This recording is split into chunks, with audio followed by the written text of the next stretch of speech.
The Mallory Solomon house was always loaded down with smoking hot men. Seriously, on any given night, that place was a veritable cornucopia of gorgeous bodies and beautiful faces. This evening was no exception. Rhett Solomon and his husband Ethan were both over the hill, but they sure didn't look the part. Well, okay.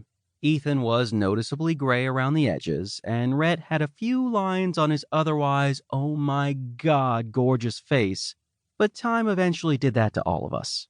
Besides, I was pretty sure that living with Ethan or Rhett would have had me aging beyond my years, so I'd say they were doing just fine. Of course, Kieran Frost was there, sitting on a bar stool beside the granite-topped kitchen island where Ethan and Rhett prepared munchies for the evening.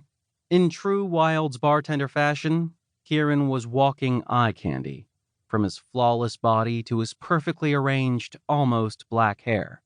He'd been the much younger plaything that Red and Ethan had both been fucking during that dark era a few years back when they'd split up. Apparently, men who fuck hot bartenders together stay together. Who knew? Kieran's fiancée was also easy on the eyes. Alex had been naive and shy when he first met Kieran. A virgin, too, from what I'd heard, but Kieran had dragged him out of his shell and duly corrupted him. The kid had even started dressing a little less plainly, opting for some brighter, but still subdued by my standards, colors. Things that fit a little tighter and showed a little more skin. The subtle highlights in his dark hair were a nice touch, too. And then there was, of course, yours truly. Like I said, smoking hot men. It was movie night in La Casa de Hot Men, which was becoming something of a tradition. Bad movies, obscure movies, mainstream movies. We didn't give a shit as long as it was entertaining enough to keep us interested until the second or third bottle of wine kicked in. At that point, anything was interesting. Naturally. Though odd numbers usually bred odd tension, especially when it was two couples and a single guy, that was never a problem with this group. They were affectionate with each other, but everyone flirted with everyone, so I never felt like a fifth wheel. I'd have stopped showing up a long time ago if I'd been the odd man out. Sabrina Solomon and her boyfriend had been over to have dinner with her dads earlier in the evening, and shortly after Alex, Kieran, and I arrived, the two of them were getting ready to go out.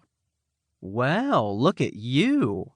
I gestured at Sabrina's absolutely stunning black evening dress. "If I didn't know any better, I'd say a couple of gay men helped you shop." Rhett rolled his eyes. "You're funny, Dale."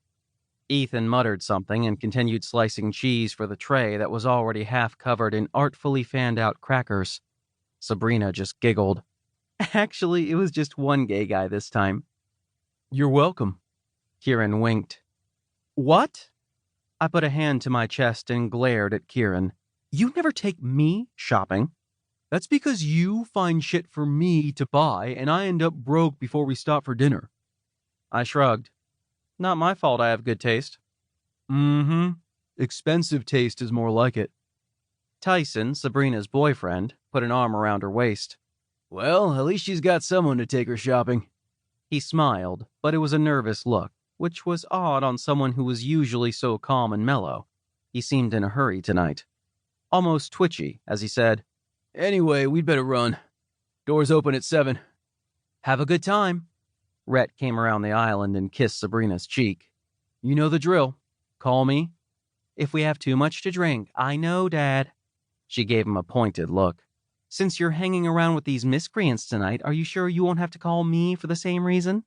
"Very funny."